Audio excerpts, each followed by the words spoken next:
Ciao les potes, nouvelle vidéo. Ça fait 3 semaines depuis la dernière qui était la vidéo sur l'armée, la RTS, leur série, etc. Et depuis, plus de nouvelles.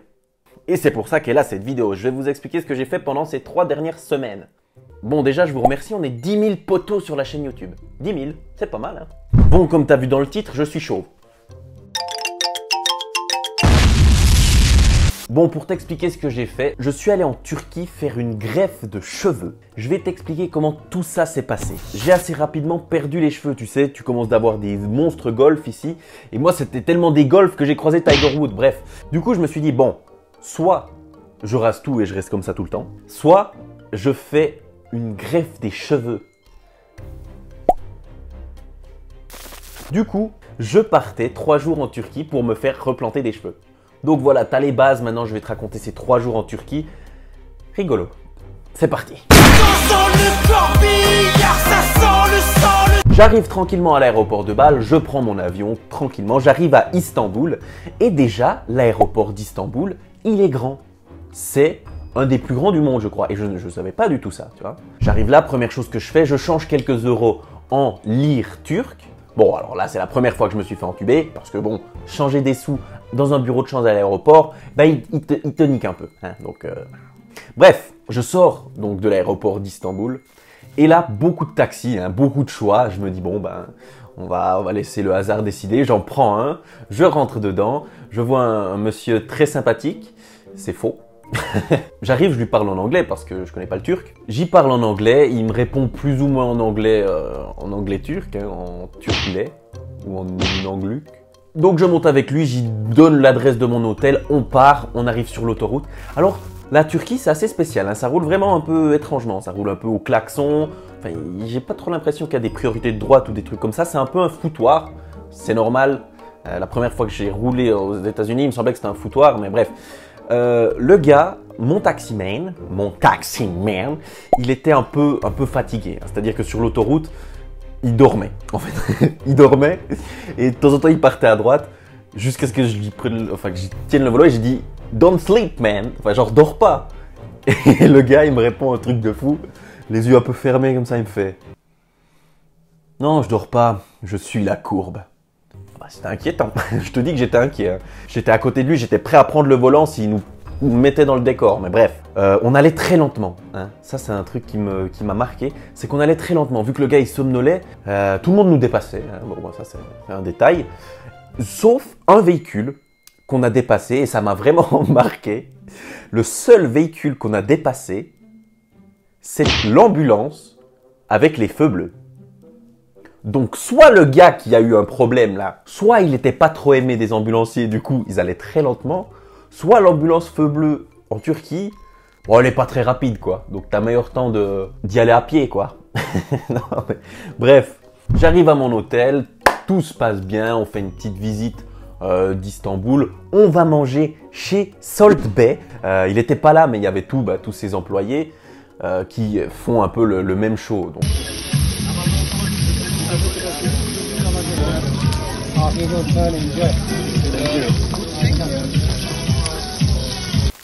Et le lendemain, vient ensuite l'opération dans une clinique qui est pour la greffe de cheveux justement. Alors qu'est-ce qu'ils font en fait quand ils te greffent des cheveux? Ils te prennent la racine du cheveu, le bulbe, derrière la tête, donc où tu en as masse, tu sais, où ça se voit pas s'ils t'en prennent tellement que tu en as beaucoup. Et au final, tu perds jamais des cheveux derrière, enfin, très rarement. Ils t'en prennent là et ils viennent te le remettre devant. Donc ici. Là, tu vois encore. Attends, je vais m'approcher juste pour que tu vois. Là, tu vois encore parce que tu verras des photos quand j'ai terminé l'opération. On dirait qu'on m'a bouchoyé la tête. Donc, je sais pas où tu vois. Enfin, je sais pas exactement où c'est, mais tu vois, il y a une délimitation de couleur. Tu vois la différence. C'est où ils m'ont foutu des cheveux. Donc, ils m'en ont mis là, où je les perdais à fond, quoi. Et soi-disant, ces cheveux ne tombent plus. On verra. Je vous ferai une vidéo dans 6 mois quand j'aurai peut-être nouveau des cheveux ou peut-être je serai toujours comme ça parce que ça aura pas repoussé. Donc cette opération, comment ça se passe? On arrive à la clinique, on passe pour signer des charges, etc. Et tu payes cash ton truc, hop, tu reviens.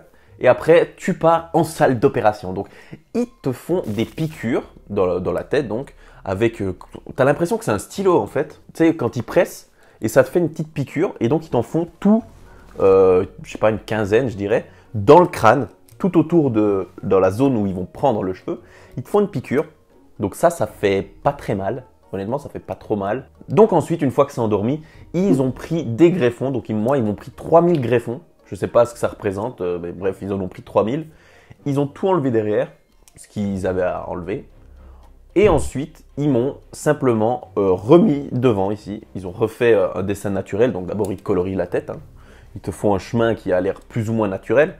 Parce qu'ils ne veulent pas te faire une ligne, parce que ça ferait un peu Playmobil en avant les histoires. Mais du coup, ils font une ligne plus ou moins naturelle qui a l'air d'être quelque chose de bon. Et ensuite, ils commencent de replanter. Donc là, ils reprennent ces... Moi, je voyais pas, donc c'est dur à dire. Mais ils reprennent ce qu'ils ont enlevé derrière et ils le remettent devant. Donc ça non plus, ça fait pas très mal, à part que tu as la tête tout endormie. Là, je commence enfin de ressentir un peu ma tête. Et pour dire que c'était il y a plus d'une semaine. Donc on finit tout ça et ensuite, ils mettent un gros pansement ici pour derrière, pas dessus. Mais juste derrière pour protéger la zone qui a donné en fait, parce que la zone qui a donné, elle était vraiment en sang mon gars, en sang, c'était bon. Du coup l'opération était terminée, ça a duré quand même 5 heures je dirais, quelque chose comme ça. Ensuite on est rentré à l'hôtel, ils nous ont donné un super coussin, je l'ai plus, je sais pas, un coussin tu sais comme pour le voyage, et on devait dormir à 45 degrés un peu assis pour pas que, l'oreiller touche la zone qu'ils ont plantée, ni que ça fasse trop mal derrière. Et ça a été des nuits très très pénibles. Je me suis réveillé des milliers de fois dans ces nuits parce que dormir plus ou moins assis et dès que tu bouges ça te fait mal. Je passe ma première nuit. Le lendemain, on retourne à la clinique pour enlever les pansements derrière. Et là, ils enlèvent les pansements et c'est le massacre. Tu découvres la gueule de ta tête derrière. T'avais vraiment l'impression que c'était mon cerveau en fait. Il n'y avait plus de coque, c'est juste mon cerveau. Donc ils ont enlevé les pansements, tout s'est bien passé. Et ce qui est assez étonnant, c'est qu'en Turquie, à Istanbul, vu que c'est assez réputé pour les cliniques de greffe de cheveux, les gens ils te regardent pas bizarrement, tu sais, ils ont l'habitude, t'en vois beaucoup, on a croisé beaucoup de gens qui avaient vraiment la tête toute rouge à cause qu'ils ont fait ça. Et ça choque pas du tout. Par contre, arrivé à Zurich, là les gens ils étaient pas prêts. Là ils étaient pas prêts de voir un type avec ma tête. Les gens ils nous regardaient, c'était un truc incroyable. Les gens, ils nous regardaient comme des monstres. Bon, c'est vrai que je ressemblais assez à un monstre. Déjà quand j'ai rien, c'est difficile à me regarder, mais alors, quand j'avais ça, oi. Mais ce qui est choquant, tu sais, c'est que quand on fait ça, vous et moi, quand on fait ça, t'essayes d'être discret, c'est genre tu lances des petits regards. Là, pas du tout. Les gens avaient aucune gêne. Ils te regardaient comme ça, dans le train, ils passaient à côté de nous, ils nous regardaient comme ça. Bref, je suis rentré chez moi, j'ai encore passé quelques nuits de merde parce que ça fait vachement mal, je me suis bloqué la nuque en plus. Du coup, c'était des nuits un peu pourries, c'était pas le meilleur moment. J'avais une tête horrible, pire que d'habitude, donc c'est dire. Et du coup, je pouvais pas trop faire de vidéos parce que c'était moche, je pouvais pas mettre de casquettes. Là, je peux remettre des casquettes si j'ai envie. Je pouvais pas faire de sport, c'était un peu des jours pourris, un peu pourris. Mais là, on est reparti pour les vidéos, on est reparti pour 2020. Les vidéos reprennent à partir d'aujourd'hui, tout ce qui est t'en penses quoi, etc. Je vais faire les lives des vidéos qui restent de section marche de la RTS. Vous pouvez me rejoindre sur Twitch, Monsieur Folt. Rejoignez-moi sur Twitch, vous pouvez follow, c'est gratos. Tu as un petit cœur là, tu pushes le cœur. Putain bon. Donc voilà pourquoi j'ai été absent. J'ai fait une greffe de cheveux. Je vous tiendrai au courant de comment ça se passe. Si vous voulez plus de détails, vous pouvez me poser des questions. Si vous êtes dans le même cas, vous perdez vos tifs et que vous voulez savoir qu'est-ce qu'il y a comme solution, ce que vous pouvez faire et comment ça se passe pour moi. Pour le moment, ça se passe bien. Je suis content. Là, c'est uniforme, même si c'est encore un peu rouge. Donc voilà. Je vous dis merci d'avoir regardé cette vidéo. On se retrouve très bientôt pour une prochaine sur YouTube ou sur Twitch ou sur je ne sais quoi. Je vous dis merci d'avoir regardé cette vidéo. Portez-vous bien et surtout restez des bons gars parce que c'est le plus important. Même en 2020, c'est encore très important d'être des bons gars.